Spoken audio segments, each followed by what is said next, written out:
Hello there, this is episode 44 of Forgotten Cello Music. Episode 44 is a reading of the Violoncello and Its History, the chapter Introduction, which is the history of the Viola da gamba, and it includes pages 1 through 43. When it comes to the history of the cello, Joseph Wasielewski has the authority. He is the original author who wrote at length and in such detail about the cello. Without this seminal work, the searching of forgotten cello music would be much more of a blind search, kind of at random. And it's because of this book I have found a more systematic and organized approach to digging up and recording music by long forgotten cellists, and of course non-cellists who wrote for the cello. These cellists composed so much music for their instrument, and I'm always astounded when I discover more and more and more that has been uploaded to IMSLP and other catalogs that I occasionally peruse through. So this work I owe some gratitude for. I think it's logical in the process of disseminating the music of the forgotten cellists and also the knowledge about them and about the instrument, of course, and how they came to be involved with cello and how it helped develop the repertoire of the cello. For anyone interested in the backstory of the cello, this book is certainly for you. Wasielewski's efforts and attention to inclusivity shine through. It gives us a broader picture of the so often neglected. Most of us are just not aware of the vast numbers of cellists and how much repertoire had been written for the cello early on, and that very early on, the cello gained adherents to and enthusiastic proponents of this magnificent addition to the violin family of instruments, the cello, or as it originally was called, the violoncello.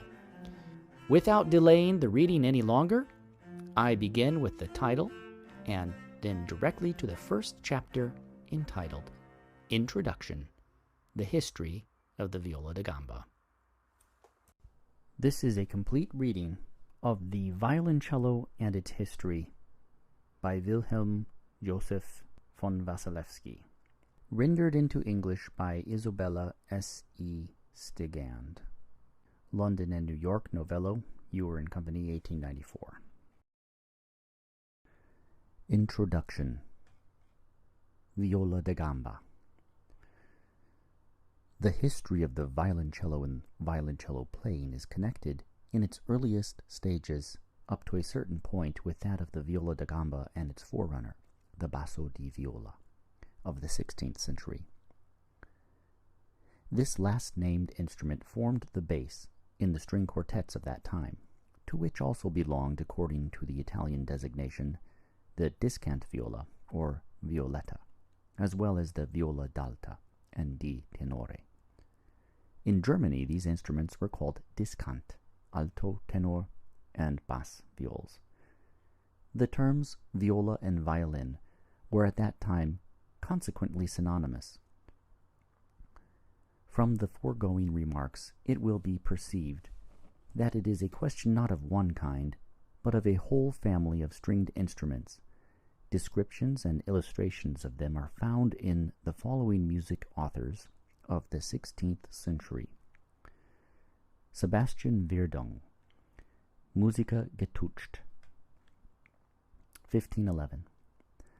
Hans Juden König, Eine schöne künstliche Wanderweisung, und so weiter, 1523.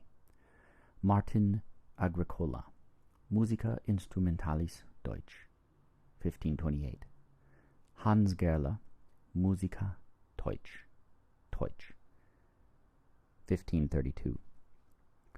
Otomar Luscinius, Nachtigall, Musurgia, Seu Praxis Musicae, 1536. And Ganassi del Fontego, Regola Rubertina, 1542. Agricola's and Gerla's works appeared in various editions. The work of the former, as well as Luscenius' Musurgia, are partly reproductions of Verdung's Musica getucht. According to the descriptions of the above-named authors, violas or violins were of two kinds. Some of them had no bridge. Others, on the contrary, were provided with one. For the object before us, the last only claim our consideration, of which, as well as of the bridgeless violins, there were 4 different examples. The alto and the tenor were of the same size, but of different methods of tuning. The so-called violas, fiddles, were provided with 6 strings, which were called, like the 6 lute chords, great bomhard, bombarte, middle ditto, tenor, small ditto, countertenor, middle string, great mean, vocal string, small mean, and quint, string, treble. The great bomhard was left out in those instruments provided with 5 strings only. In Italy, the 6 strings were called basso, bordone, tenore, mezzalano or mezzana, sotanella or sotana, and canto. In France, according to Mercenus, sixième, cinquième, quatrième, troisième, seconde, and chanterelle. The same author gives for the violas the names dessus, haute contra, taille, and basse contra. In Judenkönigs and Hans Gerle's works are found the accompanying illustrations of stringed instruments provided with a bridge. Their identity is unmistakable, though they differ from each other in many peculiarities of form. Both instruments represent the so-called big fiddle, or basso di viola. The tuning was that of the lute, which, as an older stringed instrument, served in this respect as its model. Only in regard to the pitch did any difference exist. Judenkönig makes it thus. Here is an illustration of tunings on a musical staff. First, there is a treble clef with an A down fourth to an E, switching to a bass clef with a B, down to a G, down to a D, and down to a low A. Then Hans Gerle, on the contrary, writes it thus, on a musical staff with only a bass clef, a high D, A, E, C, G, and a low D. Here the pitch of the second is a fifth lower than the first. Judenkönig's pitch represents the tenor and that of Gerle the bass. Agricola says in his Musica Instrumentalis, regarding the height of pitch for the lute, Zeug die Quintzeit so hoch du magst, dass sie nicht reißt, wenn du sie schlagst. Draw up the fifth string as high as you may, that it may not be broken when on it you play. And in Hans Neusiedler's Lute Book 1535 it is said, He who wishes to learn how to tune the lute, let him draw up the quint string, not too high and not too low, a medium height, as much as the strings will bear. Similar instructions are to be found in Gerle's Musica Deutsch. The capability of tension of the quint string was consequently the guide for the pitch in tuning the lute. Beyond this, there was as yet no normal pitch, and in stringed instruments it was in every case so maintained. In playing with wind instruments, the stringed instruments had, therefore, to adapt the pitch to them. The great violins were, in the first half of the 16th century at least, according to all appearance, played in 2 ways. From the drawing in Judenkönig's treatise, a mode of handling is seen which requires no further explanation. That the handling of the great violin, represented by Judenkönig, without any explanation is treated as of not exceptional appears also from the accompanying vignette of other publication of that period. The bass viol performing with the two lutists represents the same position and manner of playing as the woodcut in Judenkriegs's treatise, with the sole difference that he is holding the instrument in the left hand, whereas the peg box of the instrument, bent sharply backwards, of Judenkönig's player rests on his shoulder. It is very evident that in both cases scarcely more could be executed than the simplest bass accompaniment. More, however, was eventually to be produced according to the treatment of the great violin prescribed by Gerle. He says regarding it, "When you have, according to my instructions, beschreiben, noted, tuned and drawn up the violin, and wish to begin playing, proceed thus. Take the neck of the instrument in the left hand, and the bow in the right. Sit down and press the viola between the legs, that you may not strike it with the bow, and take care when you play that you draw the bow directly and evenly over the strings, neither too far from nor too near the bridge, on which the strings lie, and that you do not draw the bow over two strings at once, but only over that which is placed under the figuring in the tablature, and this must be especially attended to." It appears, according to Gerle's instructions, that the instrument of which he speaks was a so-called knee violin, in Italian, Viola da gamba. It seems, however, that in the 16th century this description was not in common use.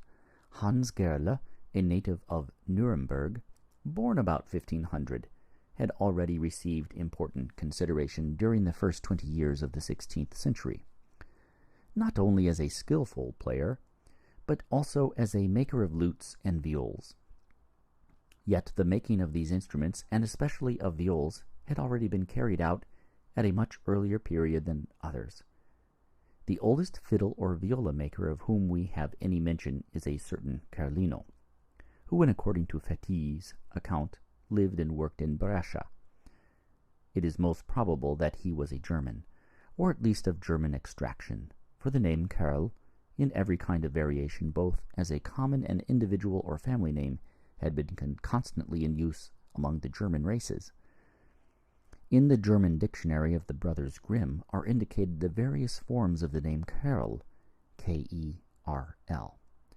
There is Karl, formerly Karl, Karls, Karls, Karlis, Karli, Karlen, Karel, Karl, Kardel, and Kiel. They are of German origin and are derived from Middle or Low German, whereas the Anglo-Saxon equivalents are Karl, C-A-R-L, or Kjörl. Originally, the word Kerl, K-E-R-L, according to Grimm, was synonymous with man, man, and also with Ehemann, husband. But it was also used as a family or tribal name, as is proved from the names Jacob de Kerl, 16th century, Johann Caspar von Kerl, also written Karl, K-E-R-L, Karl and Scherl, born 1628, and Vitus Kerl in the 18th century. Another form of Kerl, Kerlin, was, according to Grimm, used in the 16th and 17th centuries. Who can doubt, then, that the Brescian instrument maker Carlino was of German origin? He was, evidently, originally called Kerl or Kerlin, to which name was added by the Italians either the diminutive syllable ino or the vowel o. It cannot be of Italian origin, for the Italian has no K. Fétis informs us that Carlino must be considered as the founder of the school of Brescian viola makers which, as the oldest in Italy from the middle of the 16th century, attained such a great reputation through Gaspar da Sallo and his reputed pupil, Giovanni Paolo Maggini. If what appears so extremely probable has any real foundation to a German, or at least to a man of German extraction, must be justly conceded the merit of having, in a measure, been the originator of the art of Italian stringed instrument making, which later on developed to the highest point. Further, we learn from Fétis that in the year 1804 a Parisian violin maker named Colliquer was in possession of a violin, which had been previously described by the French writer on music, de Laborde, containing the inscription, Johann Carlino, on 1449, and which originally had been a viola da braccia. Doubtless this remarkable instrument exists at the present time. Fétis, who saw it himself, describes its quality of tone as agreeably soft and faintly subdued. Among the composers who wrote for the viola, we must mention Giovanni Battista Bonametti, born at Bergamo at the end of the 16th century. In 1615, he caused to be published in Vienna a collection of trios for 2 violas and a bass. After Carlino, there appeared in North Italy, as noted, lute and viola makers the monk Pietro Dardelli in Mantua, about 1500. Gaspard Duif o Prugar in Bologna, 1510.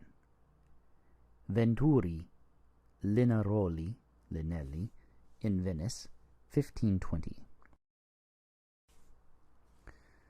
Peregrino Zanetto in Brescia in 1530. And Morglato Morella in Venice, 1550. Amongst these, G. Duofo Prugar is evidently of German birth, and remarkable as having, as far as we can see, made the first violins. This artist was in 1515 summoned to France by King Francis I. He at first lived in Paris and then at Lyon. He made some excellent bass viols, gambas, of which 2 fine specimens are extant in France. A similar bass viol was represented by Raphael in his painting of Saint Cecilia.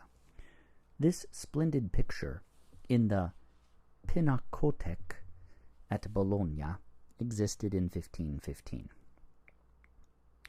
After Duifo Pruger, Andreas Amati, 1520 to about 1580. The founder of the Cremona school distinguished himself in the making of violas, as well as violins.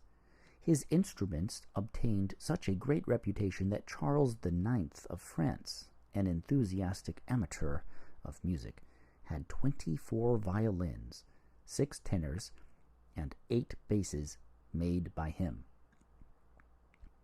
Amongst the latter, there were several bass viols, like the Viola da gamba. The instruments made for Charles IX by Andrea Amati were every one of them destroyed during the French Revolution of 1792.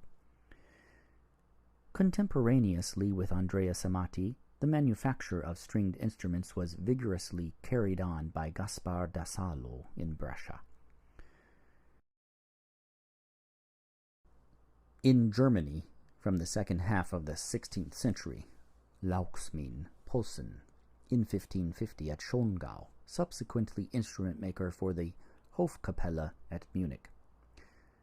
Johann Kohl, who at the same time worked at Munich and in 1599 was appointed court instrument maker there, and also Joachim Thielke, were successively celebrated.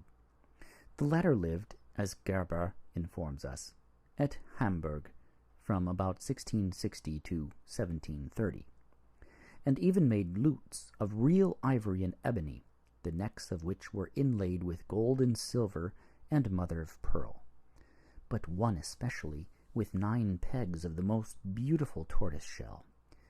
Thielke, however, made also violins and excellent gambas. One of these, a costly instrument which was formerly in the possession of the Elector Johann Wilhelm of the Palatinate, was brought from Mannheim to the Duke of Maxburg's museum at Munich, and thence into the Royal Bavarian National Museum, where it is preserved as a treasure of rare value. The peg box, the fingerboard, the tailpiece, the sides, and the back are all decorated with designs of flowers, foliage, and tendrils, as well as symbolical and allegorical representations taken from mythology, the subjects representing for the most part love and music. These decorations and designs are inlaid work in tortoiseshell, ivory, ebony, mother of pearl, and silver. Another valuable specimen of the gamba made by Thielke in the year 1701, which belonged to the famous cello virtuoso François Servet, has been described and represented by A. J. Hipkins of Edinburgh in his lately published work, Musical Instruments, Historic, Rare, and Unique. During the second half of the 16th century, there must have been a considerable multiplication of the different kinds of violas then in use, and especially of the bass viol, for Michael Praetorius mentions in his Syntagma Musicum, which appeared in 1614 to 1620, the following examples. Number 1. Very large bass viol with 4 strings, corresponding to the modern contrabasso. Number 2. Great bass viol da gamba in 3 different tunings, with 5 and also 6 strings, also like the contrabasso. Number 3. Small bass viol da gamba, 5 different examples with 6, 4, and 3 strings, answering in tone in some measure to the modern violoncello. Number 4. Tenor and alto viol da gamba in 2 different pitches, with 6, 5, 4, and 3 strings, answering partly to the violoncello and partly to the modern tenor. Number 5. Cant viol da gamba, violetta piccola, 4 different kinds with 6, 5, 4, and 3 strings, the tone also partly answering to the tenor and partly to the violin. Number 6. Viol bastarda, in 5 different pitches with 6 strings, the tone corresponding to that of the cello. Number 7. Viola da braccio, 4 different examples with 5 and 4 strings, corresponding in tone partly to the violoncello and partly to that of the tenor. Moreover, Praetorius mentions under the heading Viola da braccio viols the discant viol, our modern violin, the small discant viol, tuned a fourth higher than our violin, and 2 very small viols with 3 strings, of which the lowest string of the first is a 9th, and of the second an octave higher than the G string of the violin. Of the multitude of these different kinds of viols then in use, which later on by manifold improvements were gradually reduced to a smaller number until they resulted in the modern violin and tenor, as well as the violoncello and contrabasso, we must keep in view, for the object of the present work, the viola da gamba only, which must be regarded as the precursor of the violoncello. Praetorius gives a sketch annexed of the so-named instrument. A comparison of these gambas with the sketches of viols by Judenkönig and Gerle shows what substantial alterations the stringed instrument in question underwent in the course of the second half of the 16th century. The neck had assumed a more modern and more convenient form for the technique of the left hand and the sounding board, and had acquired more elegant and attractive outlines. At the same time, the sound holes, corresponding to the curves of the belly, were turned around and placed in a position more agreeable to the eye. Praetorius expresses himself regarding the viola da gamba as follows: Violas, viols, and violunces are of 2 kinds. Number 1, viol da gamba. Number 2, viol de braccio, or de braccio. And the former is so called from having been held between the legs, for gamba is an Italian word and means a leg. Le gambe, the legs. And since they have much larger bodies and, on account of the length of the neck, have strings of a much longer tension, they produce a mellower resonance than others, di braccio, which are held on the arm. The 2 kinds are distinguished by town musicians. the viol da gamba by the name of the violas, the viol da braccio, among which Praetorius includes violins, by the name of fiddles or Polish fiddles. The viols da gamba have 6 strings and are tuned in fourths, and in the middle a third exactly like the 6-stringed lute. Englishmen, when they play them alone, sometimes tune them a fourth, sometimes a fifth lower, so that the lowest strings are tuned, the bass to D, the tenor and alto to A, and the canto to E. On other occasions, each one reckoning by the chamber pitch, a fifth lower, as for example the bass to G, G, the tenor and alto to D, the canto to A, and tuning in this manner produces much more agreeable, grander, and more majestic harmonies than when the instruments are at the usual pitch. What Praetorius says regarding the mode and the way of English viol tuning is supplemented by Mercenus in his Harmonie Universelle, 1636-37.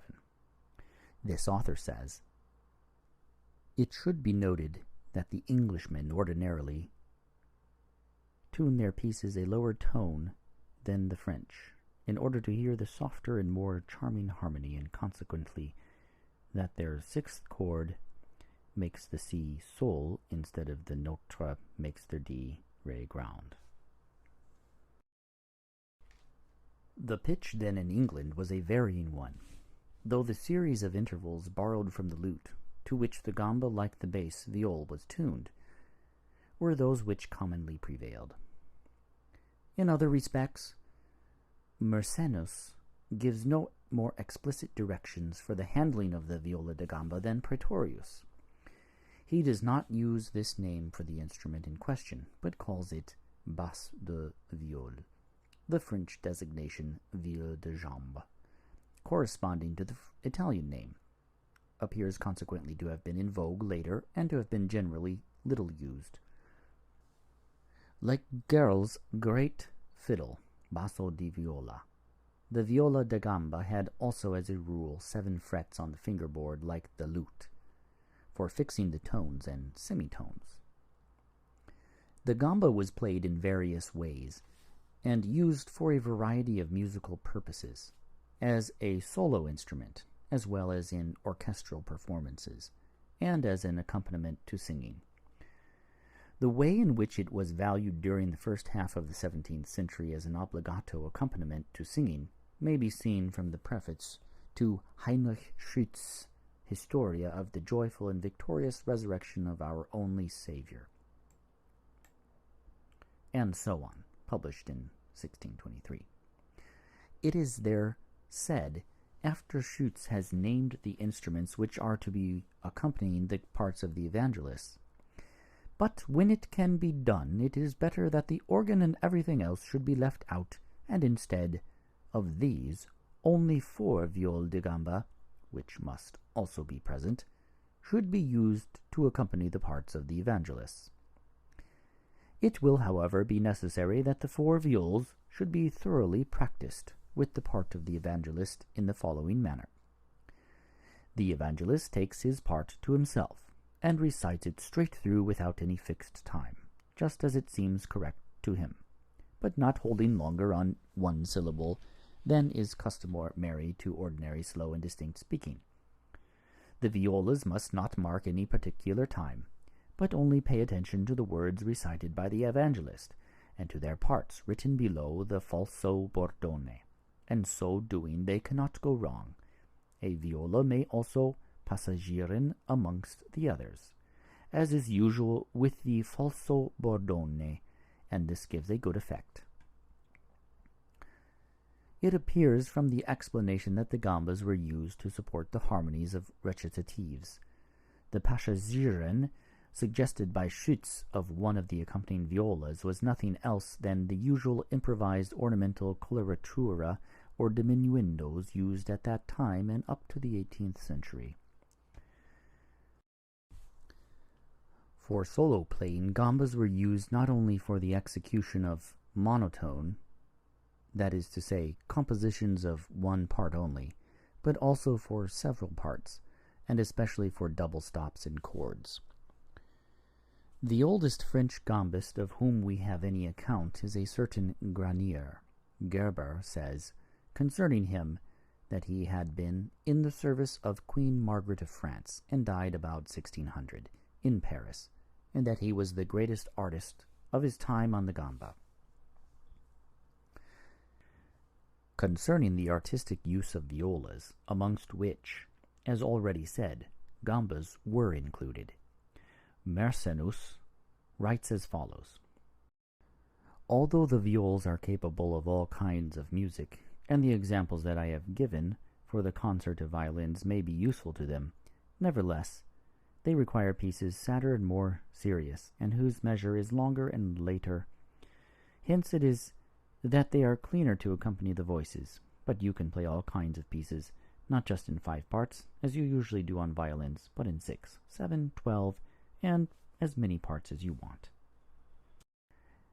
At the beginning of the above-quoted passage, it is remarked that violas were used for every kind of music, but the use of these instruments for solo playing is not expressly mentioned.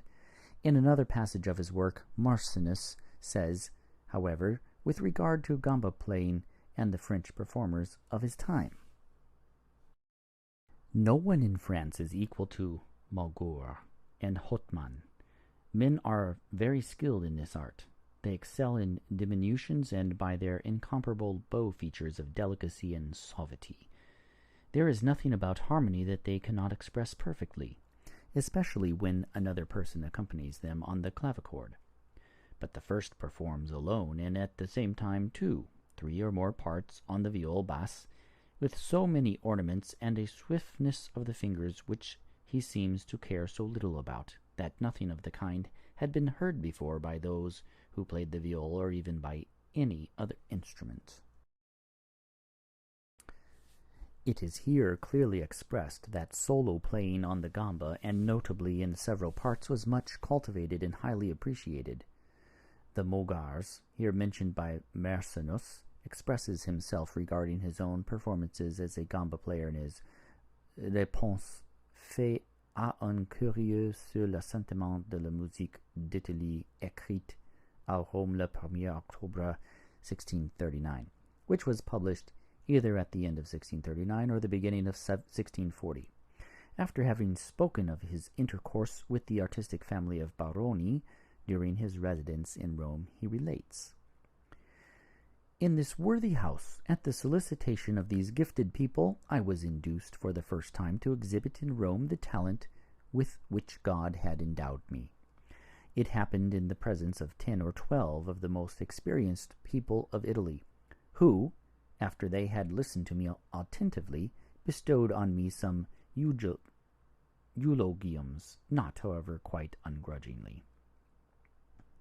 In order to test me further, the Signora Leonora Baroni introduced me to leave my viola at her house, and begged me to return the following day.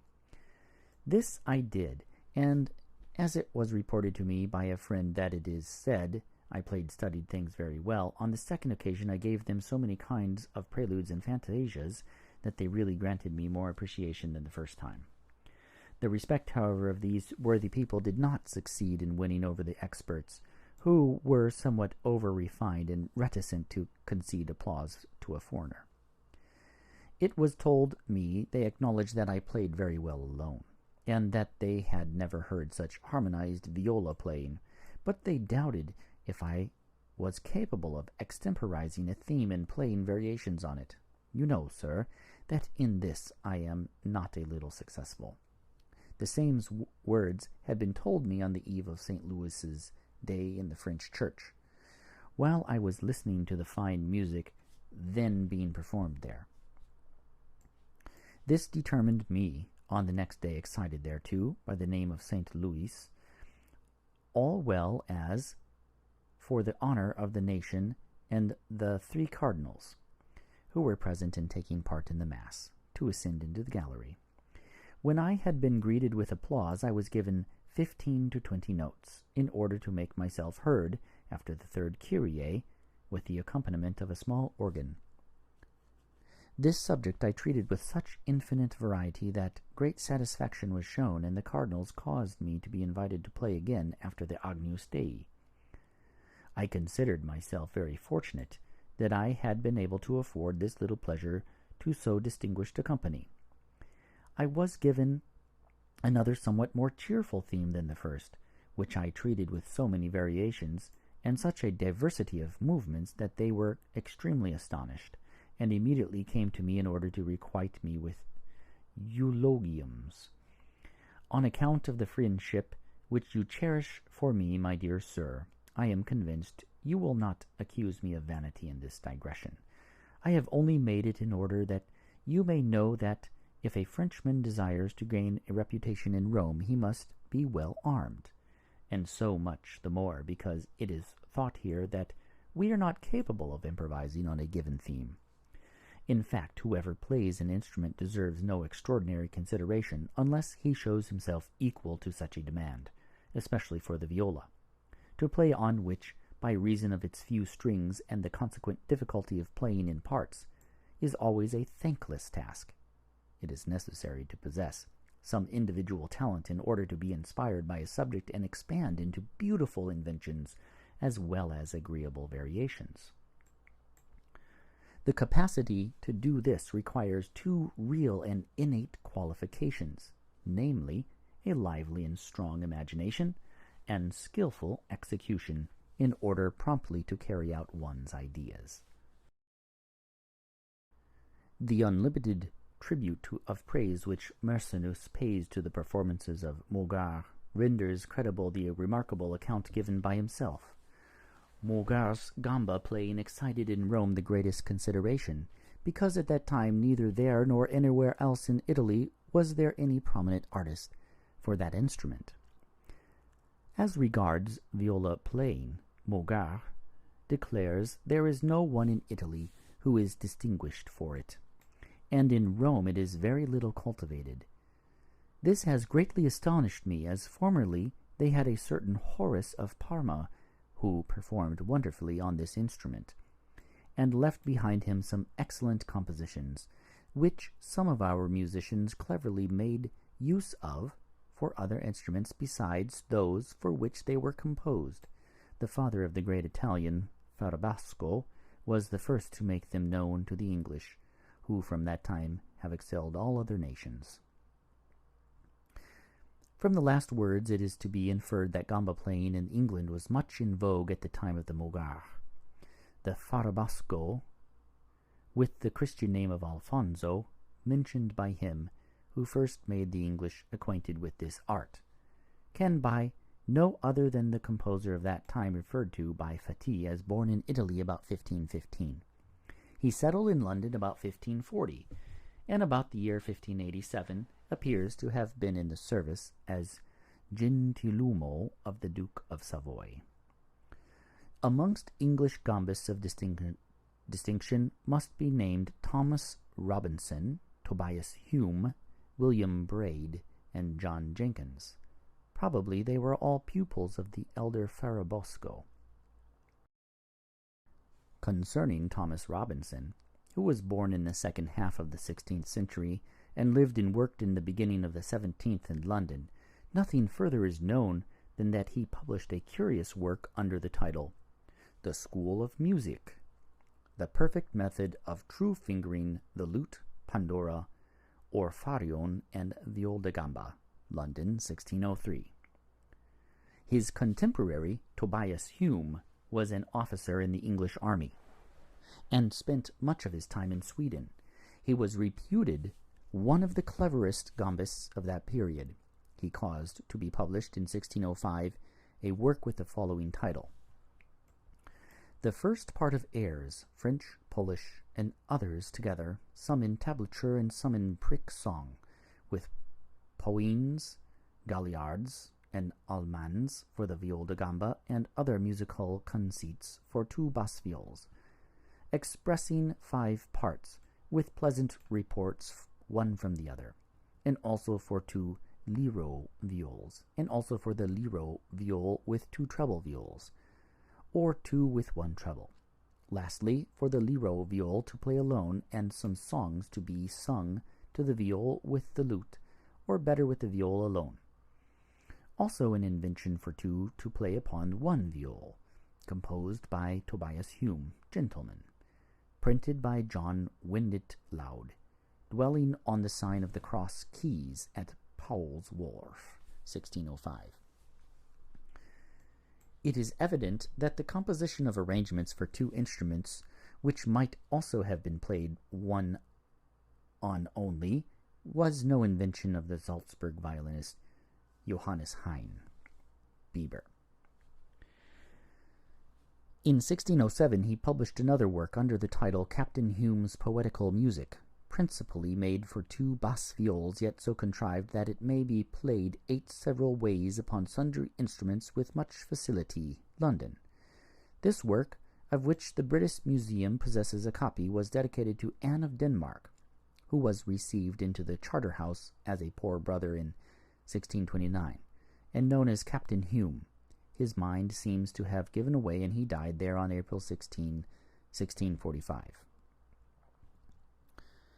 William Braid flourished about 1615 and spent much of his life out of England.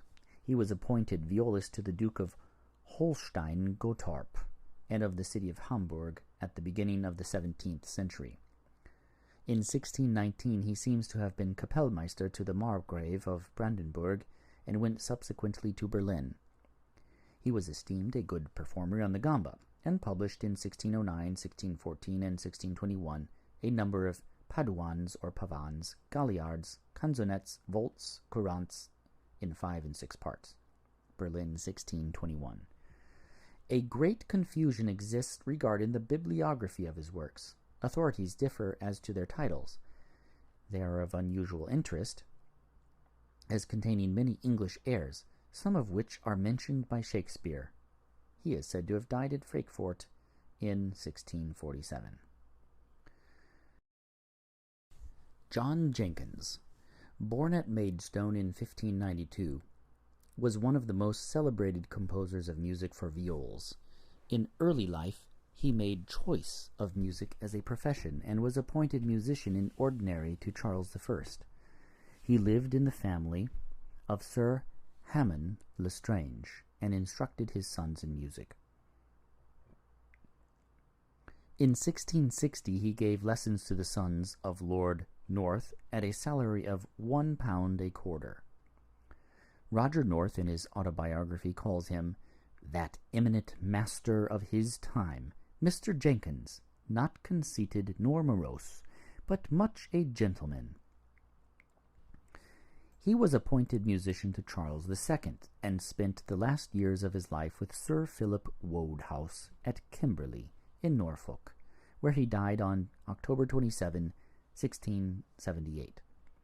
He had for his time extraordinary capacity on the lute, viol, and several bowed instruments, and wrote a great number of compositions for viols, which were not printed, but in 1660 he published 12 sonatas for 2 violins and a bass, with a thorough bass for the organ or theorbo, London, 1660, the first of the kind produced by an Englishman.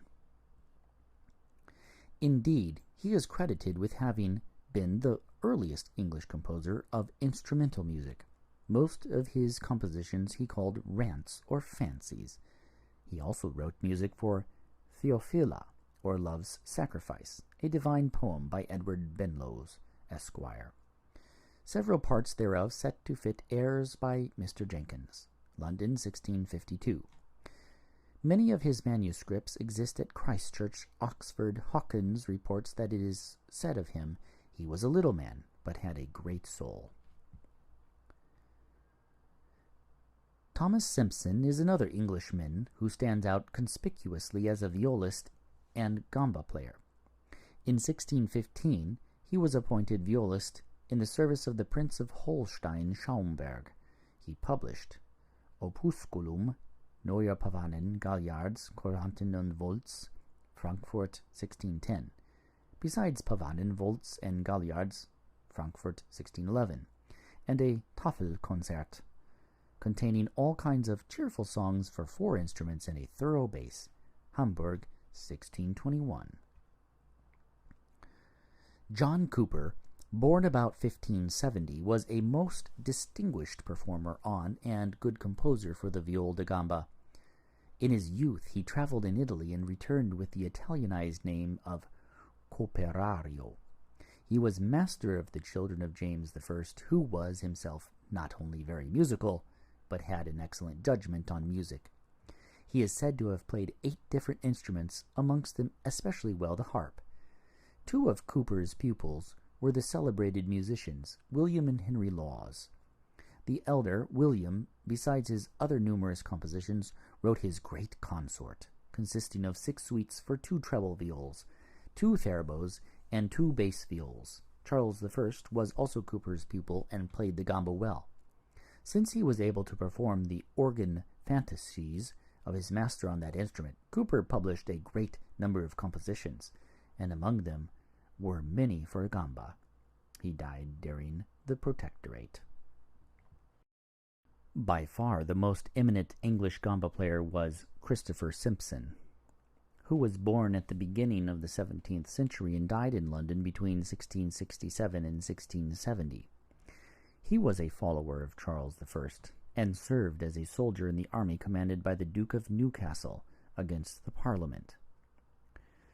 After the defeat of the Royalists, Sir Rob Bowles, an important adherent of this party, granted him a refuge in his house and entrusted to him the education of his son, John Bowles, who was noted as a very clever musical dilettante and player on the gamba. He died in Rome 1676, where his mortal remains were laid in the Pantheon. Christopher Simpson is the author of several noteworthy instruction books on music, of which we shall mention only those relating to the viola da gamba. The first of them has the title, The Division Violist, or the Introduction to the Playing upon a Ground, divided in 2 parts, directing the hands with other preparative instructions. The second, laying open the manner and method of playing or composing division to a ground. London, John Playford, 1659. The title of the second of Simpson's works referred to for the gamba is A Brief Introduction to the Skill of Music, in 2 books. The first contains the grounds and rules of music. The second, instructions for the viol and also for the treble violin. The third edition enlarged, to which is added a 3rd book entitled The Art of Descant or Composing Music in Parts, by Dr. Thomas Campion, with annotations thereon by Mr. Christopher Simpson, London, 1660. Thomas Brewer was also a celebrated performer on the gamba who was born in 1611. He was admitted to Christ's Hospital at 3 years of age and learnt the viola from his music master.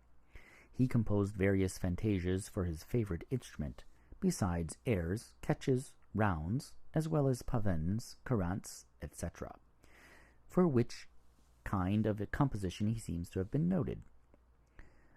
The English gambas of the first half of the 17th century must then have had some considerable reputation abroad, for the Frenchman André Mougard, already mentioned, went about 1620 to London, lived there for nearly 4 years, and perfected himself after the models of the best gamba players.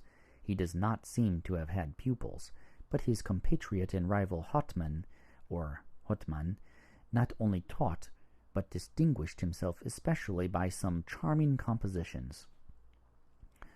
One of his most noted pupils was Mauret, born in Paris on the 31st of March, 1656. At first a choir boy in the Sainte Capelle, he educated himself further under the direction of Hotman, and then under Saint Colombe, another excellent Parisian gamba player at that time. Lully gave him instructions in composition. In 1685, Mauret became solo gambist at the court chamber music concerts, which position he held until 1725. He died August 15, 1728. Besides Saint Colombe, there were at that time 2 able French gamba players, namely Desmarais and Bezon. Mauret, however, excelled them in artistic execution. He added to the 6 strings of the instrument tuned in the accepted manner a musical staff in the bass clef. Descending order: D, A, E, C, G, D. Also a 7th, the A of the contra octave. This enabled him to surpass in harmonized playing all his predecessors and contemporaries. He was the first who caused the lowest strings of the gamba to be cased in metal wire so as to give them greater tension and resonance, a step in advance which was soon adopted for the 2 lower strings of the violoncello. Besides some operas, Mauret was the author of the considerable number of gamba compositions, which appeared in 5 parts. The 5th of them, for 1 and 2 gambas with a bass, was printed in 1705. Out of his 19 children, 3 sons and a daughter devoted themselves to the study of the gamba. Amongst them, the most distinguished for his performances was Roland Mauret. Roland Mauret, in the year 1725, succeeded his father as solo gambist at the Royal Chamber Music Concerts, the prospect of which he had been assured to him some years previously. Quantz, who heard him in 1726, reported him as a very, very skillful player. He published in 1711 a Nouvelle Méthode de Musique, and in the year 1735 and in 1738, 2 volumes of gamba pieces with figured bass. The Saint Colombe mentioned above had, besides Mauret, 2 noteworthy pupils, Rousseau and Evelois. Jean Rousseau perfected himself as a distinguished gamba player and was actively engaged in Paris during the second half of the 17th century. He also made himself more widely known by the production of 2 livres de pièces de viol, as well as a gamba school, Traité de la viole. The latter work appeared in Paris in 1687. Quai de Evelois, born about 1670, became, under the direction of Saint Colombe, an excellent player, and after further study entered the service of the Duke of Orleans. In Amsterdam, he had 2 books of his compositions published, Pièces pour la basse, viol avec la basse continue.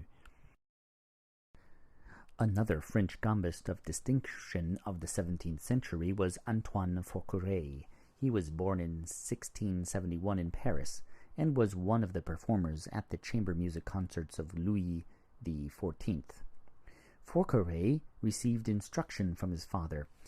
At the age of 5 years, he had already excited the astonishment of the king by his performances, who called him his little wonder. In the year 1745, on June 28, he died in Nantes, whither he had retired upon his pension. His son Jean-Baptiste Antoine, born on April 3, 1700, in Paris, was esteemed as the most able French gamba player of his time. He also, at 5 years of age, was heard with such favorable result before Louis XIV, that he later on became a member of the Royal Music Society. He again had a son, whose Christian name was Jean-Baptiste, born about 1728, who was also a gambist and published several books of compositions for his instrument. He does not seem, however, to have made himself conspicuous as a performer. Gerber mentions in his musical lexicon in Parisian gambist of the 18th century of the name Fourcroy or Fourquet, whose delightful playing Quantz, who was in Paris in 1726, admired. Possibly this artist may be identified as the Antoine Forqueray mentioned above. The art of gamba playing was pursued in Germany with as great or perhaps greater zeal than in England and France, while the pursuit of music by the English and the French was confined chiefly to London and Paris. There were in Germany many courts who admired and cherished with fostering care the art of music, and the result was, especially after the tumults of the 30 Years' War had subsided, a widely spread musical life throughout the whole of the German nation. Amongst the first German players to be mentioned is David Funk, about 1630. In the Saxon town of Reichenbach, Gerber says of him, he was an excellent musician and master of the violin, the viola da gamba, the angelica, the clavier, and guitar. And then goes on, Funk was in every way a genius. His chief study, which he carried to no small degree of perfection, was that of the law. He was besides a wit and a poet, and was reckoned among the good German poets of that time. As a musician, he was not only a virtuoso on all the above-named instruments, but he was also a composer and won the applause of the public in a variety of styles, for the church as well as for the chamber. How and where he had gained all these distinctions there is no account. He was first known as a composer in the year 1670 by the publication of his work on the gamba. This enthusiastic account emanated, according to Gerber's report, from the precantor Johann Martin Steindorf of Zwickau, who was personally acquainted with Funk. In the year 1682, Funk gave up his appointment in Reichenbach and accompanied the East Friesland princess into Italy as secretary, where he remained with his mistress 7 years. After her death there in 1689, he returned to his native land, and, driven by the necessity of beginning again to earn his livelihood, he had no other choice but to accept at Wonsiedel the miserable post of organist and girls' schoolmaster. Funk's dissolute character led him to misuse his office as teacher to immoral purposes with the girls entrusted to his care, so that he was compelled by night and fog to fly in order to escape the rage of the parents. From that time Funk led a vagabond life. He next betook himself to Schleiz, and remained 3 months at the court there. Thence he was obliged to decamp, as he was rigorously pursued by the police of Wonsiedel. He made his way to Arnstadt, but did not reach that place. He was found one day lying dead underneath a hedge. At the same time as Funk, the virtuoso August Kühnel was at work. Born August 5, 1645, in the little town of Delmenhorst in Oldenburg. From 1695 to 1700, he lived in Kassel, holding a position at the court. During this time he published sonatas or parts for 1 or 2 viola da gamba, together with a bass, 1698. According to Gerber, several of his works should be in the Museum of Kassel. In composition, Kühnel was a pupil of Agostino Steffani during his residence at Hanover. His successor in office appears to have been a certain Thielke, for he was, from 1700 to 1720, gambist in the Kassel chapel.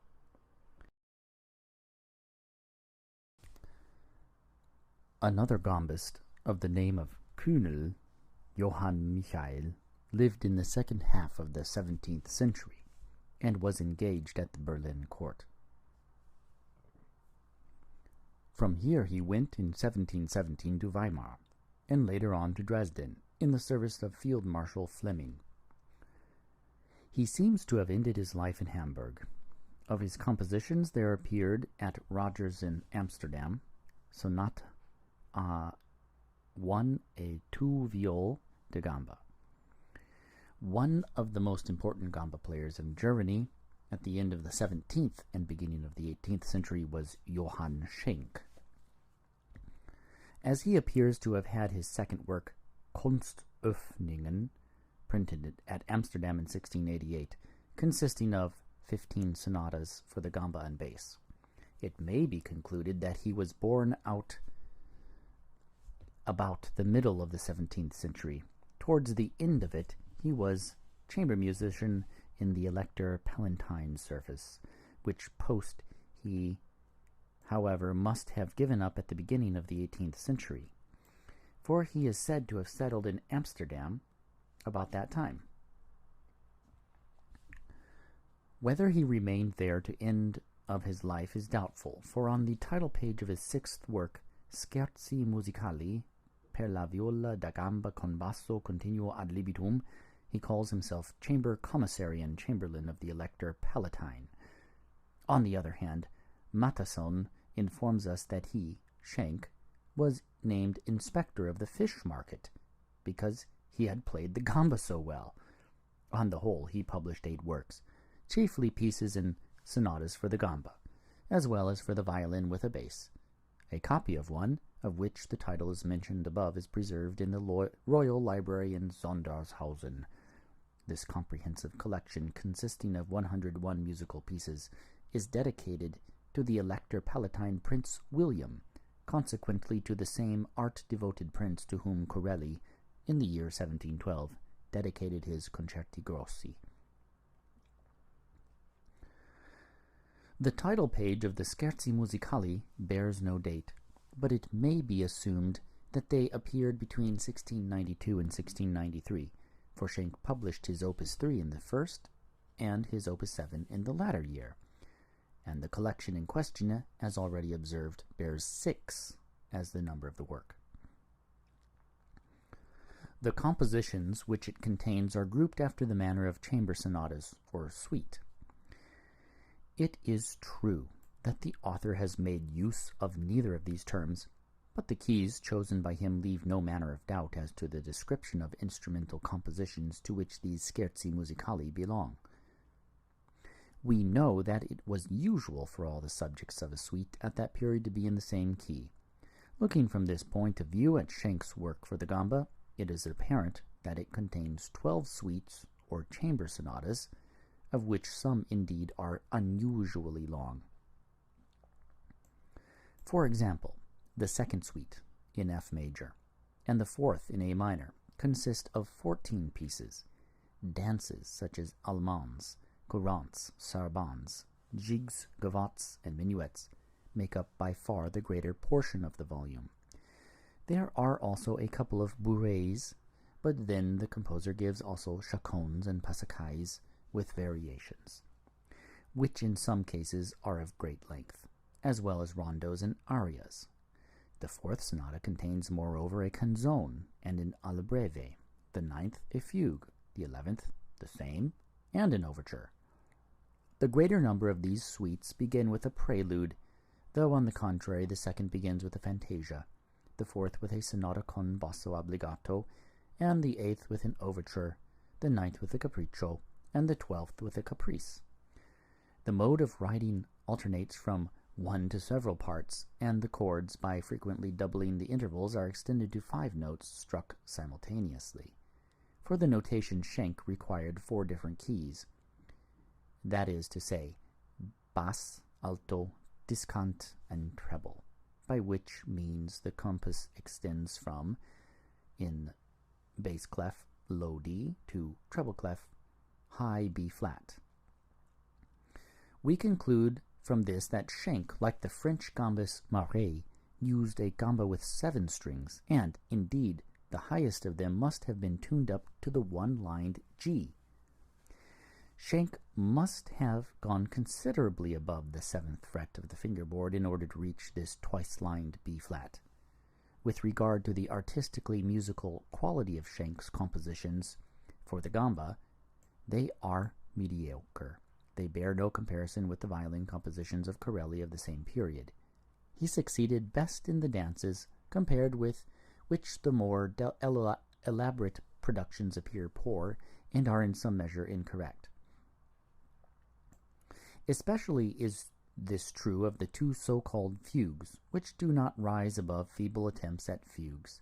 It is, however, interesting to know that what position Schenk took as one of the best reputed gamba virtuosos at that time with regard to composition. For his productions give an average idea of the executive capabilities of his contemporaries. At the same time, Schenk's works prove very surely what double stoppings, chords, and figures were possible on the gamba, and in this respect reveal a remarkable richness in various styles of playing. Opposed to this by its simplicity in a technical point of view is a sonata a cembalo obbligato col viol da gamba by Handel. Double stops and chords are altogether omitted.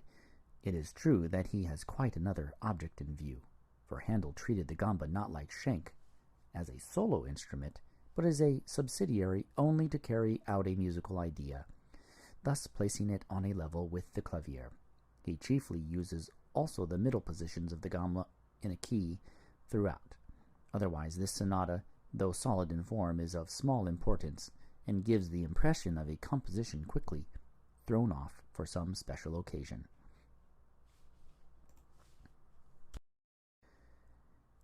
Handel's great contemporary, Johann Sebastian Bach, treated this instrument in his 3 sonatas composed for it and the clavier in quite another manner. It is true that with rare exceptions he makes no use of the scored and harmonized technique for the gamba, but the artistic and complete mode of working out by which all his instrumental works are more or less distinguished is also peculiar to the gamba sonatas just mentioned, of which the most important are the first in G major and the third in G minor. Charmingly and with characteristic effect did Bach employ the gamba in his passion music from the Gospel of St. Matthew and St. John, as well as in some of his cantatas. One has only to recall this splendid, deep-touching alto aria, "It is finished," in the passion music of St. John. Now at the performance of this sublime work, the gamba part in the aria referred to is played by the violoncello, which does not quite express the deeply melancholy, pathetic tone that Bach's music was designed to express. But there is no more appropriate substitute in the modern orchestra for the gamba than the violoncello. One peculiarity of Johann Sebastian Bach is that, with a rare knowledge of art, he made use for his purpose of all the instruments current in his time which adapted themselves in any way to the representation of a special effect, but he further conceived the idea of enriching the choir of instruments by an invention of his own. During his work at Köthen, he constructed the viola pomposa, a stringed instrument of the cello kind, though, like the violin for the hand, which had 5 strings tuned to, in bass clef, low C, G, D, A, and E in ascending order. Gerber remarks concerning it, "The limited way in which the violoncello in Bach's time was handled compelled him, for the quick basses in his works, to the invention of the so-called viola pomposa, which, rather longer and higher than a tenor, had a 5th string, E, in addition to the 4 lower strings of the violoncello, and was placed on the arm. This convenient instrument enabled the player to execute more easily the high and rapid passages which occurred. It may be seen from Bach's suites for violoncello solo, which were originally written for the viola pomposa. The compass of this instrument extended from the great octave low C to the thrice accented G, 4 ledger lines above the treble clef. However, the viola pomposa did not attain to general use. It scarcely survived its inventor, and disappeared, as it seems, even before the gamba, out of the musical sphere. Bach's eldest son, Philipp Emanuel, CPE as we know him, also wrote for the gamba. Amongst other things, a sonata in 3 movements with the clavier in G minor, which was apparently composed about 1759. The 3-part movement in this is solid, though somewhat meager and dry.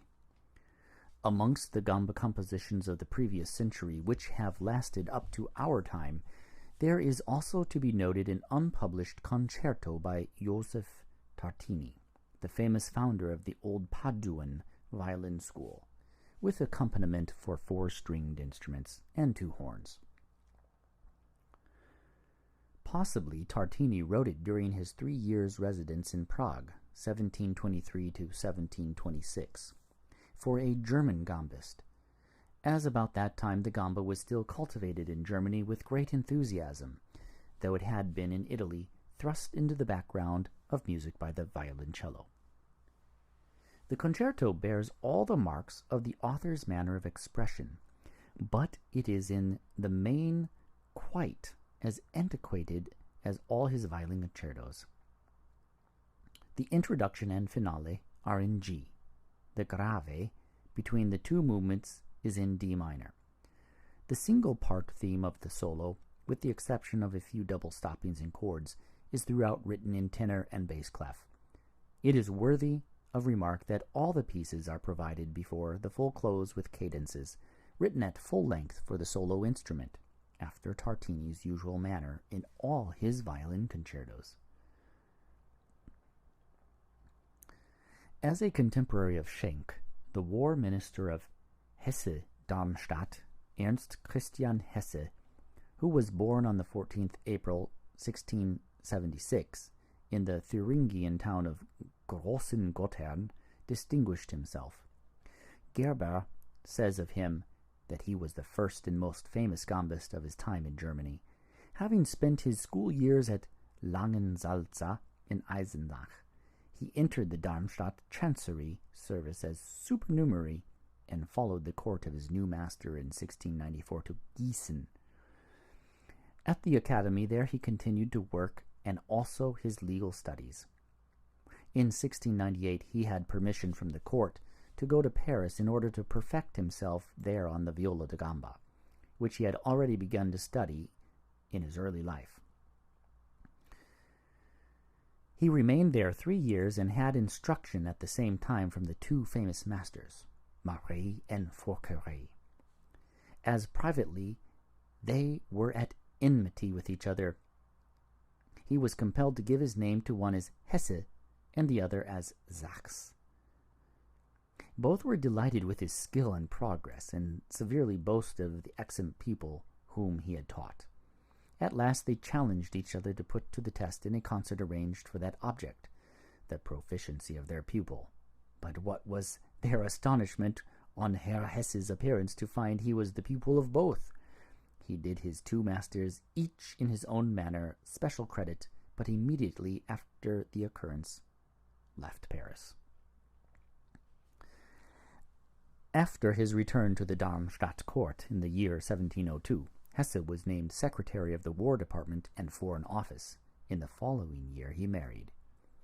In the year 1705, Hesse traveled through Holland and England, and 2 years later he betook himself to Italy in order to increase his knowledge in the art of composition. Everywhere his gamba playing excited the greatest admiration.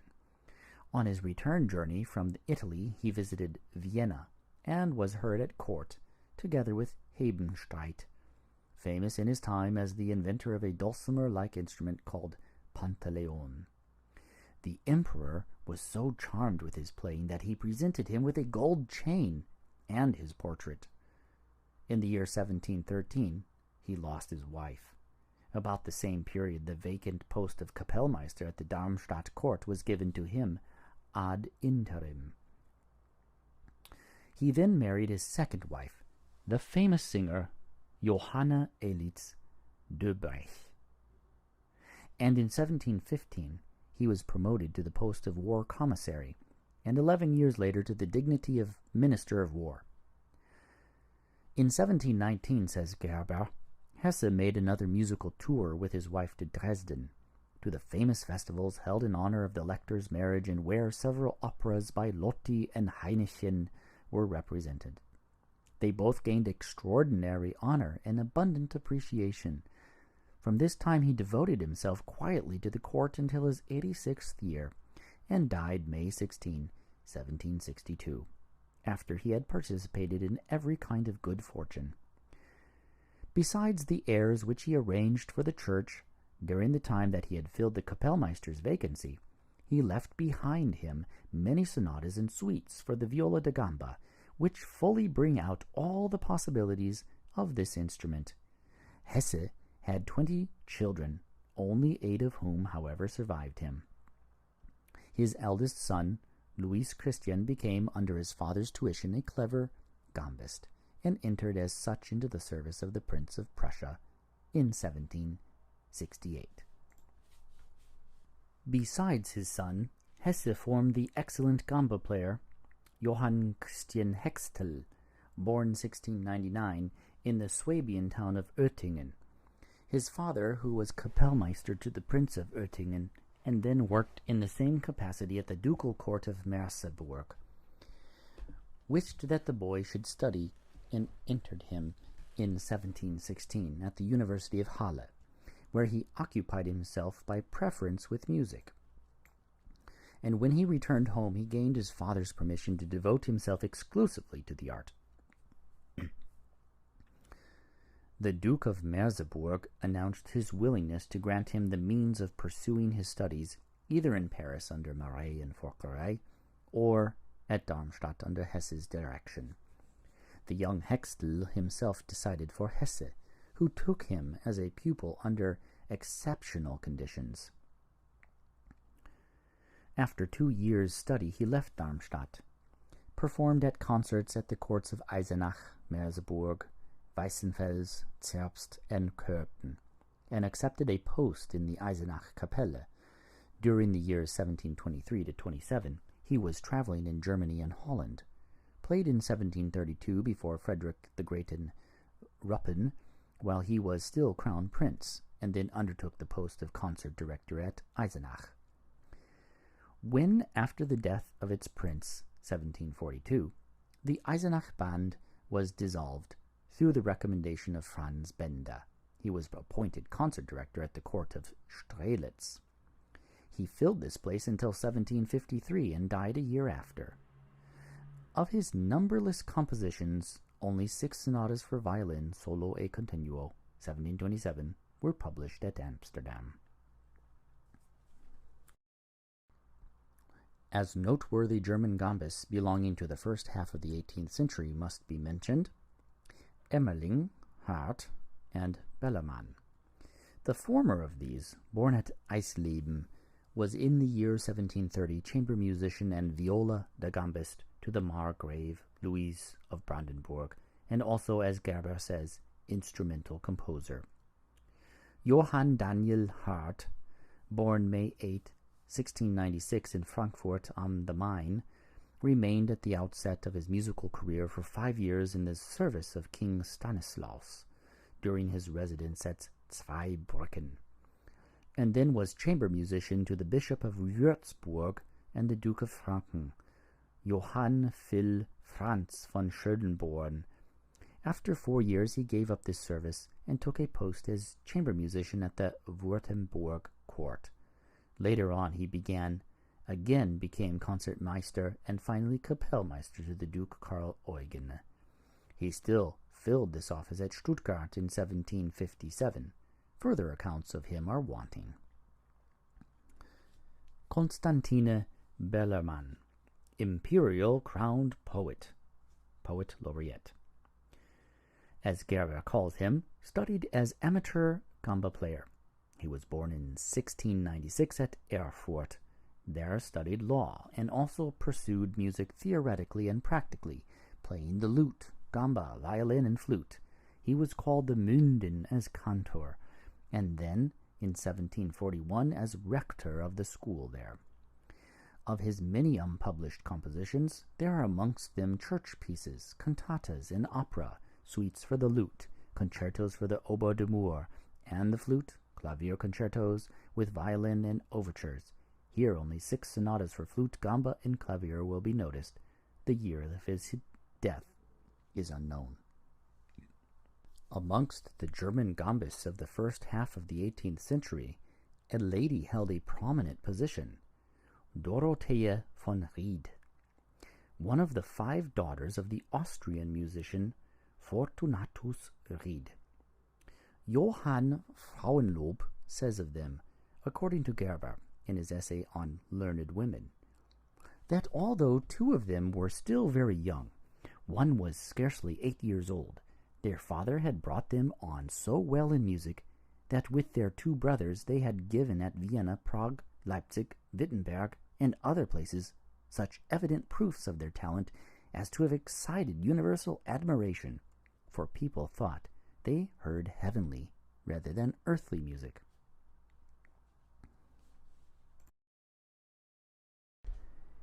Here also must be mentioned a royal personage, namely the Elector Maximilian Joseph, born March 28, 1728, died December 30, 1777. He played the violin and the cello, but was especially an excellent gambist. Burney, who heard him in 1772, says that he needed not to be a great prince in order to discover that his skill, his rendering of adagio, and his accuracy in time were perfect. Maximilian also composed. His teacher for composition was Bernasconi. Finally, Carl Friedrich Abel must also be mentioned as a gambist of the first rank.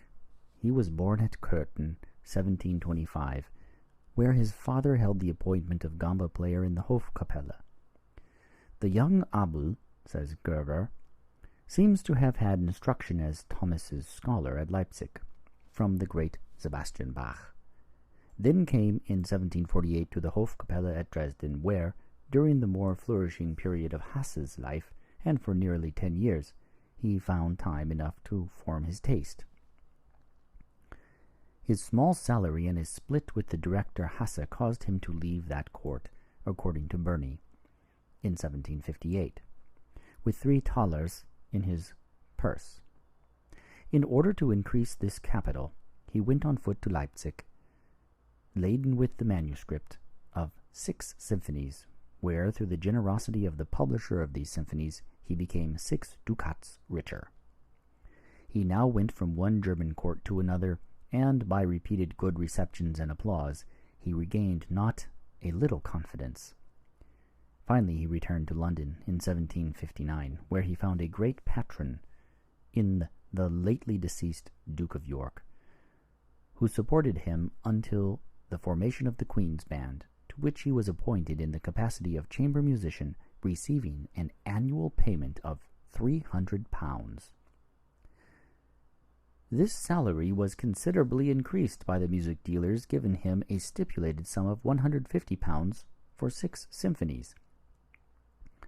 His duty at the Queen's concerts was generally to play the tenor on his gamba, and now and then, in the absence of Bach, to accompany on the piano. For some years he lived in Paris during the summer, where he found in the house of a fermier général not only a friendly reception, but also what he liked better than all, the best of wine. On his first appearance in London, his discretion, his taste, and his pathetic manner of expression in the rendering of his adagios so captivated the young virtuosi that they very soon followed his school, with less expenditure of notes and with more successful result. His taste and knowledge especially made him the umpire on all contested points, so that he was looked upon in all difficult cases as an infallible oracle. With his dexterity on the gamba, he also possessed the talent, like many other older virtuosi, of exciting the astonishment and admiration of his hearers by free fantasias and learned modulations. And although he had considerably less power on the harpsichord, yet he knew how to modulate an arpeggio with consummate skill and in endless changes. Abel remained in London until 1782, in which year the desire of once more seeing his brother and his country induced him to return to Germany. It was on this journey that he displayed, both at Berlin and Ludwigslust, the greatness of his talent, his wonderful power of expression and the richness of his tones, and his stirring execution on the gamba. The present king, the crown prince of Prussia, before whom he performed in Berlin, presented him with a costly casket and 100 louis d'or. A few years later he stayed some time in Paris on account of the disordered condition of his finances, but he returned again to London and died there on June 22, 1787, after 3 days' lethargy, without the least suffering. Shortly before his death he played a recently finished solo which astonished his warmest admirers. His cadences especially were excellent. It is remarkable that amongst Abel's numberless published works, which consist partly of concertos and orchestral pieces, and partly of chamber music, there are no compositions for the gamba. This must be explained by the fact that the zenith of gamba playing had been reached, and the art was on its decline. At the beginning of the second half of the 18th century, it went out of fashion, and with it also gamba music. And in its place, only violoncello compositions were in request. In many ways, this change was as much lamented as was the case at the banishment of the lute to cabinets of curiosities or the lumber room. After Abel, there were no German gambas of conspicuous importance to mention. From the middle of the last century, the gamba was more and more neglected in consequence of the violoncello being brought forward, and the younger geniuses devoted themselves by preference to this instrument, which approached more nearly to the violin, then at the summit of all instrumental music. Amongst stringed instruments, which had shared the same fate as the gamba, belonged the viola bastarda and the viola di bodorne, English baritone. The first instrument was in shape somewhat thicker than the gamba and was provided with 6 or 7 strings. In order to increase the resonance, as many steel strings were introduced under the fingerboard and bridge, which were tuned to the same pitch as those above, like the viola d'amore.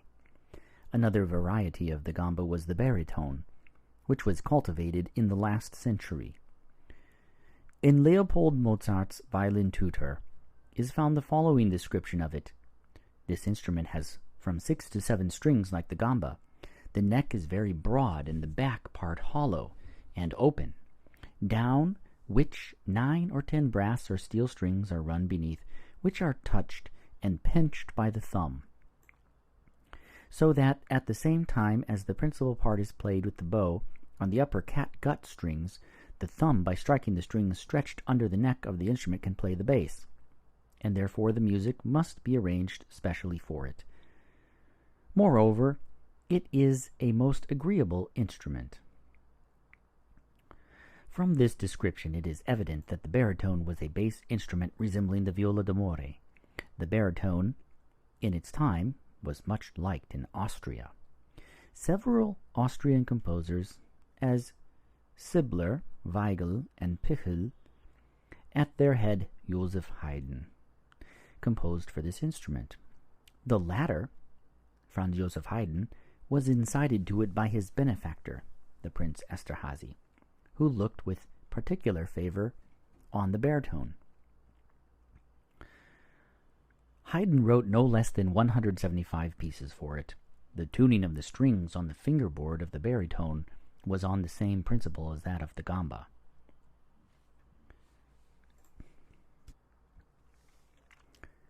The Viennese Anton Liedl, who was born about 1740, was much esteemed as a most distinguished baritone virtuoso. Gerber says of him that he rendered still more perfect his instrument, which had been invented about the year 1700. It is in shape like the viola da gamba, except that it has brass strings at the back, which are played at the same time with the thumb. These lower strings he increased to 27, and the semitones were played with them. He must have been an extraordinary artist on this instrument.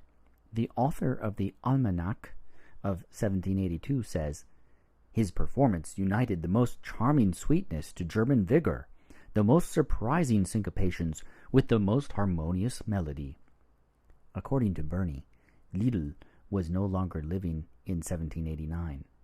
Up to 1783, he had published in Amsterdam and Paris duets, quartets, and quintets, altogether 7 works. His compositions for the gamba were not published. The baritone disappeared with the gamba in the course of the second half of the last century from musical practice. The same change took place in Italy about the same time, or somewhat earlier, when a lively interest in the violoncello was aroused there by Francischello, of whom we shall speak farther on. It appears indeed that in the land of the arts, as the quotations already given from Mogart papers inform us, no predilection had prevailed for the higher study of the gamba, either for the reason that among stringed instruments the cultivation of the violin, which from the 17th century had decidedly usurped the first place in the study of music, was chiefly pursued, or that the Italian composers did not specially concern themselves with the gamba. As a matter of fact, so far as can be perceived, with the exception of Tartini, no noteworthy Italian composer considered it worth his while to bring it into the field of creative activity. Besides Ferrabosco, of whom mention has already been made, there are amongst the famous Italian bass players and gambists to be named Alessandro Romano, with the cognomen della Viola, and Teobaldi Gatti. Romano was born about 1530 in Rome, and in 1560 was a singer in the Papal Sixtine Chapel.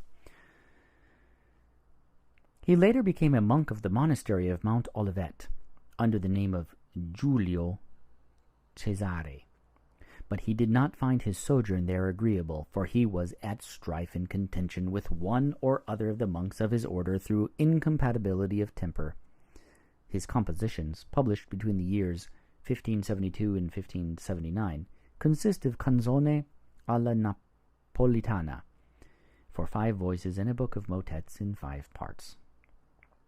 Teobaldi Gatti, born at Florence about 1650, not only distinguished himself as a gamba player, but also made himself known in his time as an operatic composer.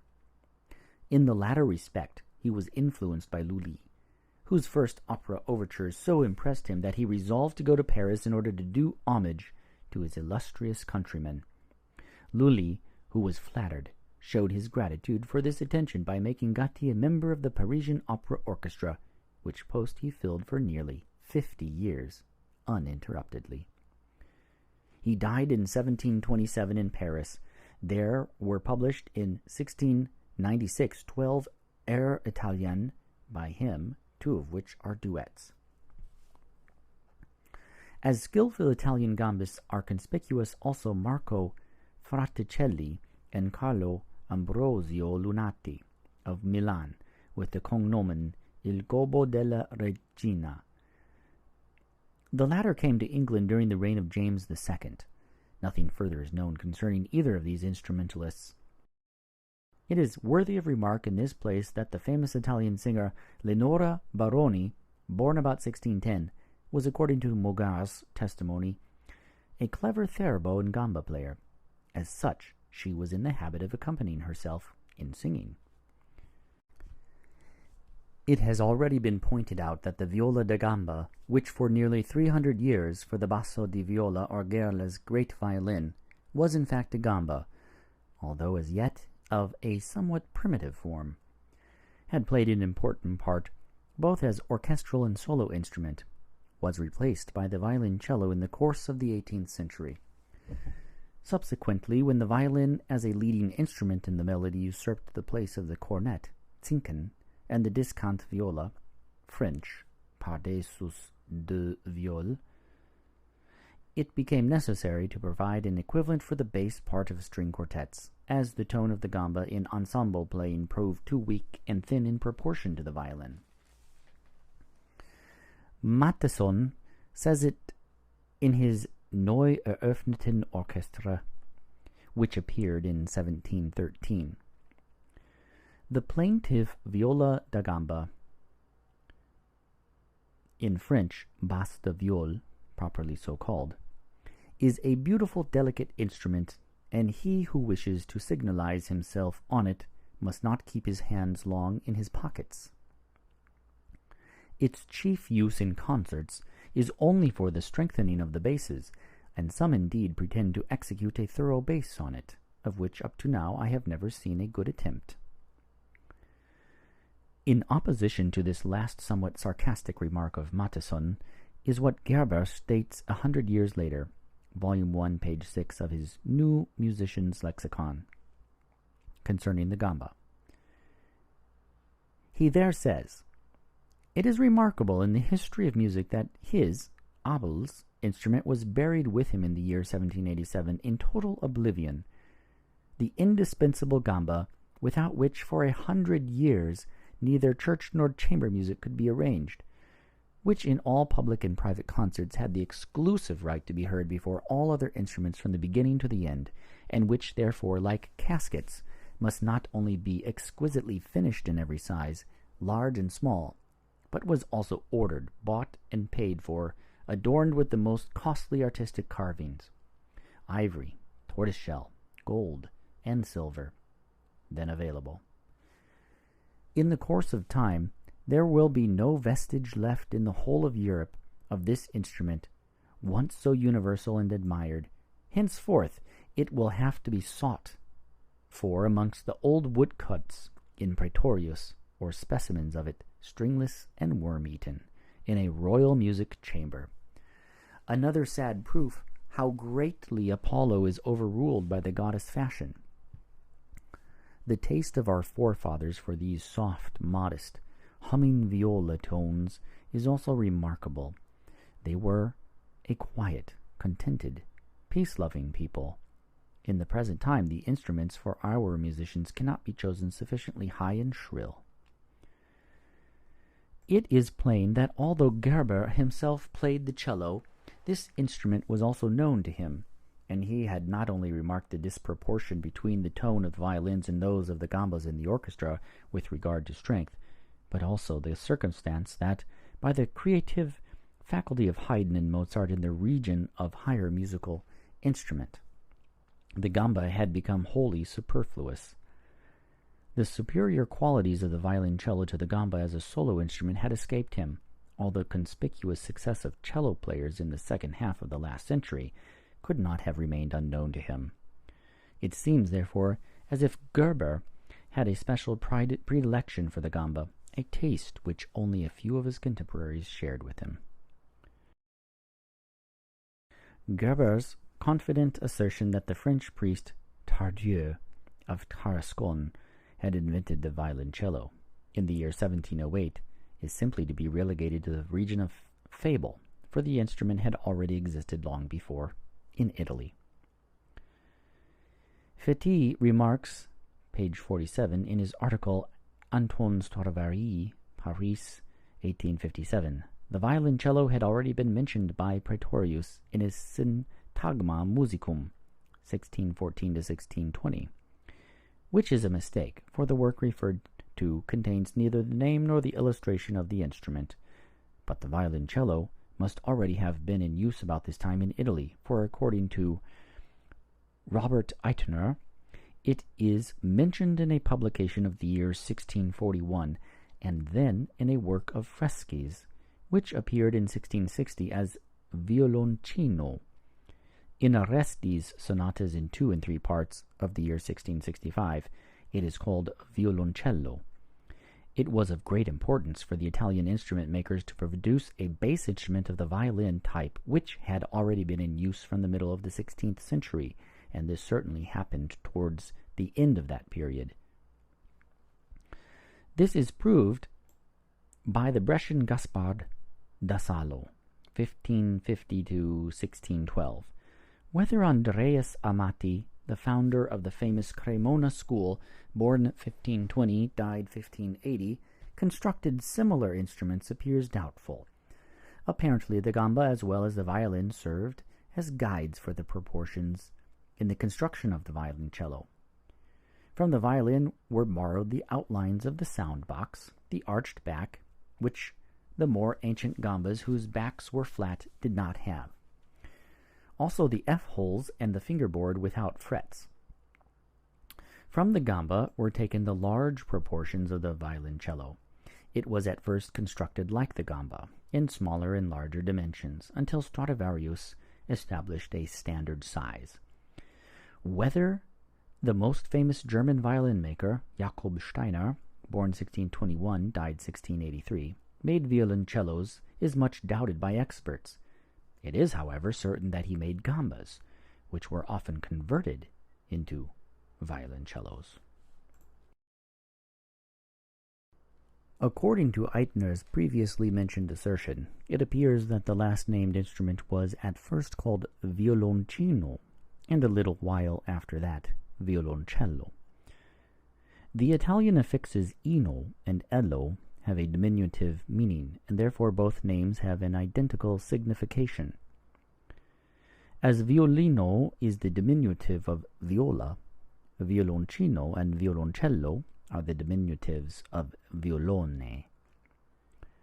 The tenor of our day, which also at that time sprang from the alto or tenor viola, after the pattern of the violin, received the name of viola da braccio, which means arm viola.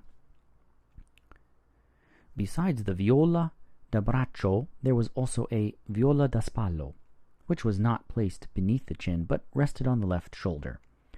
Concerning this bass instrument, Mattheson remarks, "The viola da spallo, or shoulder viola, has a particularly grand effect in accompaniment from its penetrating and pure tone. A bass can never be more distinctly and clearly brought out than by this instrument. It is fastened by a ribbon to the chest and thrown over the right shoulder, but has nothing which can stop or prevent it in the smallest degree in resonance." To return to the violoncello, it offered the player two very important advantages over the gamba. First, the finger technique was wholly unlimited because the fingerboard had no frets, which in regard to runs and cadences, as well as changes of positions, opposed a substantial hindrance to the gamba player. Then the player on the violoncello could obtain more tone than on the gamba by drawing the bow more forcibly over a single string. The upper edge of the bridge of the gamba, over which the strings passed, was so flatly cut for harmonized or part playing that it was necessary to avoid a strong tone, lest the neighboring strings should thereby be sympathetically affected. But the bridge of the cello, on the contrary, was of a more convex form, whereby playing in parts was indeed precluded. As is known on the cello as on the violin, only double stops and chords are possible, and the last only broken up. In this manner, the violoncello was used formerly at the performances of operas and oratorios as solo accompaniment of recitatives, for which, of course, it is requisite that the player should have a thorough knowledge of music theoretically, as he had to execute at sight figured basses. Corrette gives already in his Violoncello Tutor, 1741, instructions for accompanying recitative.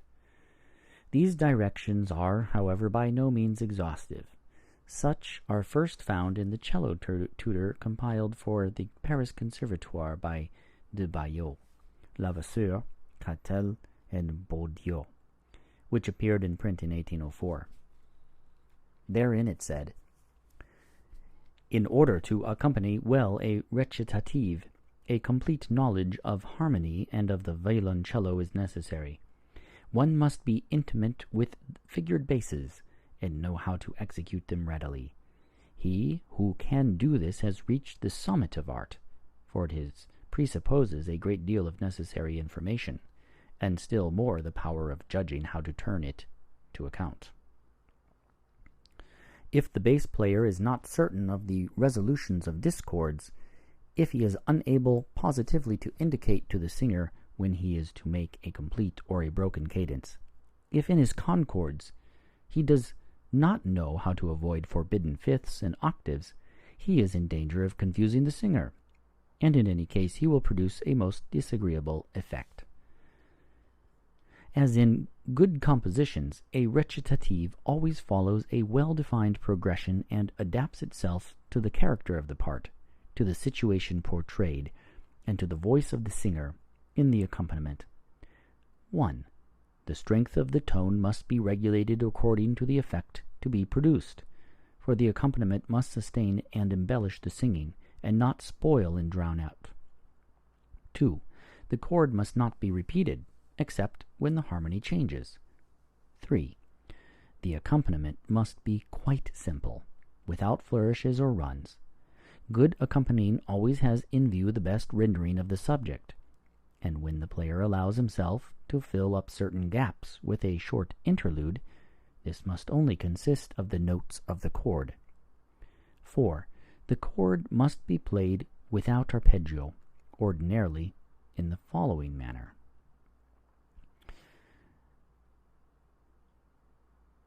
Here follows an illustration in bass clef, the notation in figured bass, a low G and a low C.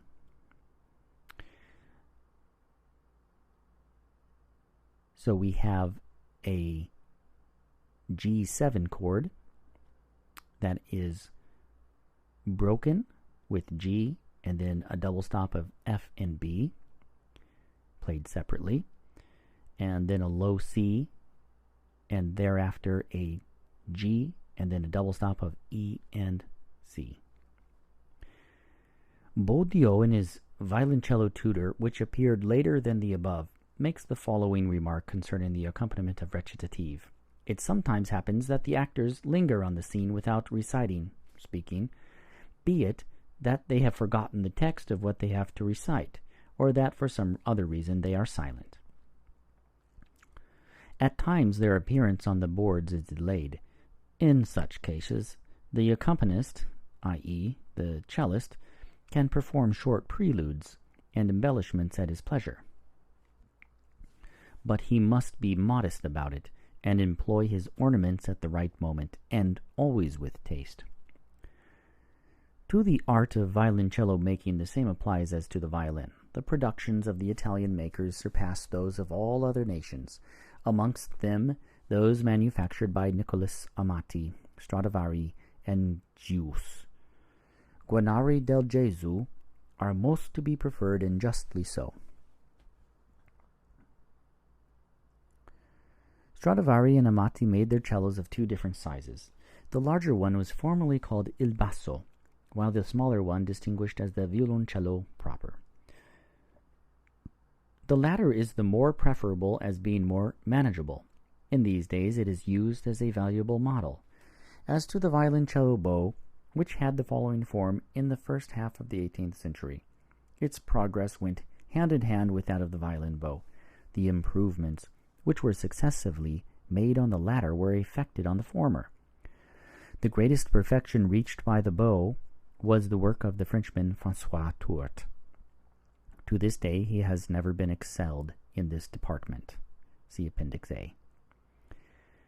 Illustration of early bow type. The fabrication, however, of good violin and cello bows has latterly become very general, and especially in Markneukirchen, the manufacture of bows as well as instruments has received a great impulse.